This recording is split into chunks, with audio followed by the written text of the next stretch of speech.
Bismillah. Assalamualaikum warahmatullahi wabarakatuh. Jadikan apapun jadi pelajaran termasuk patah hati. Pelajaran itu berarti kita pahami dalam rangka kita tumbuh jadi lebih baik.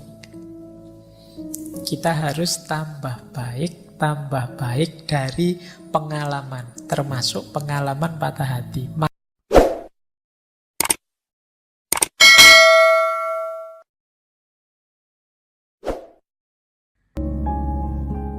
Nah, sekarang kita lihat beberapa perspektif psikologi ya. Ini menarik. Ada tuntunan dari Brian McGill. Kata dia sebenarnya, ayo kita lihat dari sudut pandang yang berbeda. Kata dia, sebenarnya hatimu bukan patah. Hati tak akan bisa patah. Yang kamu rasakan adalah sakitnya tumbuh. Hatimu tumbuh dalam kebijaksanaan, kelembutan, dan kekuatan, sehingga suatu hari nanti kamu bisa mencintai lebih hebat. Jadi, mari kita pahami secara berbeda. Ini persis pelajaran filsafat. Jadikan apapun jadi pelajaran termasuk patah hati. Pelajaran itu berarti kita pahami dalam rangka kita tumbuh jadi lebih baik. Kita harus tambah baik dari pengalaman, termasuk pengalaman patah hati. Maka peristiwa hati yang patah itu jangan dipahami hati yang patah, tapi kita pahami sebagai pelajaran untuk kita tumbuh. Sekarang aku tahu cara hidup bersama yang tidak mengecewakan pasangan. Sekarang aku tahu maknanya kesetiaan. Sekarang aku tahu caranya membahagiakan, menggembirakan. Itu dari hubungan dan juga dari patah hati. Tadi kita bisa belajar. Jadi katanya Brian McGill, yuk kita membacanya jangan hanya di aspek kekecewaan dan kesedihan, tapi kita membacanya di aspek pelajaran hidup yang kita dapat. Tambah banyak pengalaman, tambah matang kita menyikapi hidup ini. Nah, ini yang sulit diperoleh kalau hanya dari buku. Perlu kita dapat dari pengalaman. Jadi ini pelajaran menurut saya jadi strategi untuk kita biar tidak terjebak di situ-situ terus.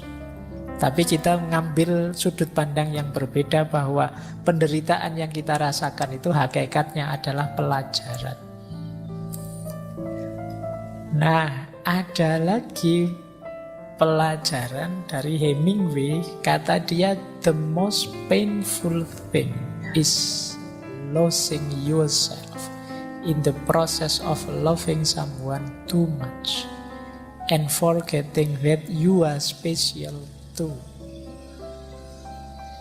Kalian boleh tetap nyambung, boleh pisah, tapi tolong jangan kehilangan dirimu.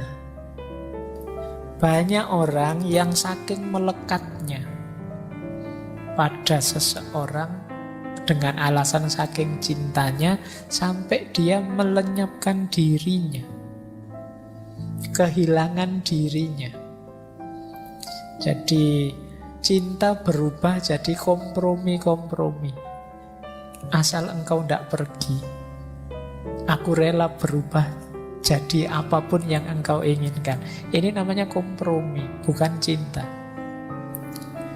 Atau kalau pasanganmu hanya mau mencintaimu dengan syarat dan ketentuan seperti iklan, ya itu kan, kalau iklan itu kan begitu.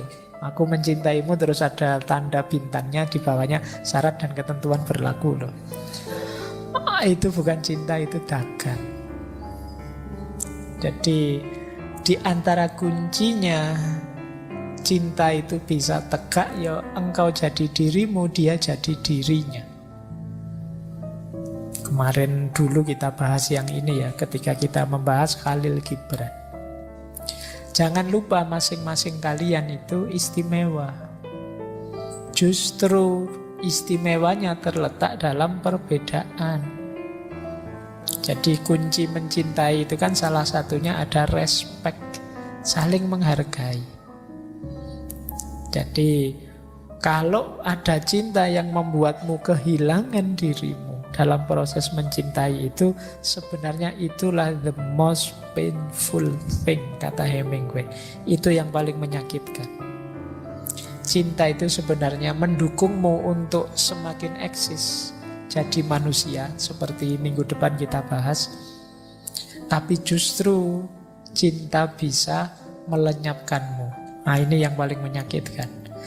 Kamu tidak ada lagi. Kamu memasrahkan dirimu sepenuhnya pada yang engkau cintai, sesuai keinginannya, sesuai perintahnya, sesuai kehendaknya. Ya selesai, kamu kehilangan dirimu. Dan sebenarnya itulah yang paling perlu disesali. Ini kata Hemingway. Nah, ini pelajaran selanjutnya. Jadi patah hati itu natural saja, karena yang bertemu itu bisa cocok, bisa tidak. Perpisahan itu niscaya. Tapi semoga kalian tidak kehilangan diri, tidak berkompromi. Nah, ini juga ada kalimat, air mata yang mengalir untuk orang lain itu bukan tanda kelemahan, tetapi tanda hati yang jernih. Nah, ini oke ya. Jadi apa, kalau patah hati tidak usah malu-malu, nangis saja tidak apa-apa. Justru itu menunjukkan ya kalian memang tulus mencintainya. Makanya ketika berpisah sakit. Nah, ya yang cowok juga tidak usah malu-malu, kalau pengen nangis ya nangis, tidak apa-apa. Kenapa? Ya mosok kamu pisah terus ketawa, itu berarti tidak cinta, tidak tulus tadi. Pisah terus nyukur-nyukur ke, yo rasain lu, enggak lah. Kalau memang tulus kemarin mencintai, berpisah itu memang sakit. Tidak apa-apa menangis, karena tangisan itu bukan pertanda bahwa kamu lemah, tapi pertanda bahwa kamu tulus. Jadi wong manusia itu makhluk makna. Apa-apa ya kamu maknai yang positif lah. Tangisan dimaknai sebagai ketulusan.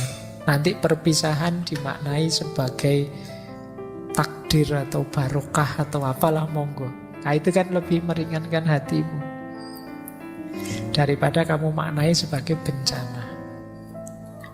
Atau maknai seperti tadi, begitu diputus, wah ini berarti Allah sedang memberiku pelajaran tambahan. Aku harus nyari pelajaran lagi ke yang lain, tidak hanya pelajaran ini.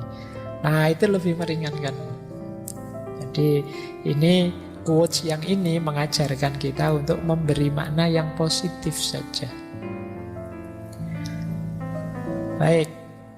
Nah, ternyata kata Josh Harris ini yang tadi punya quote sebelumnya, ada yang lebih menyakitkan dibandingkan patah hati.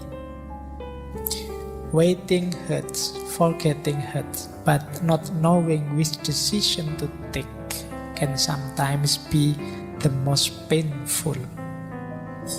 Menunggu itu menyakitkan, melupakan juga menyakitkan, tetapi tidak tahu mana yang harus aku lakukan, aku putuskan, itu biasanya kadang-kadang jauh lebih menyakitkan. Berarti apa? Situasi tidak jelas itu lebih menyakitkan. Kamu itu masih cinta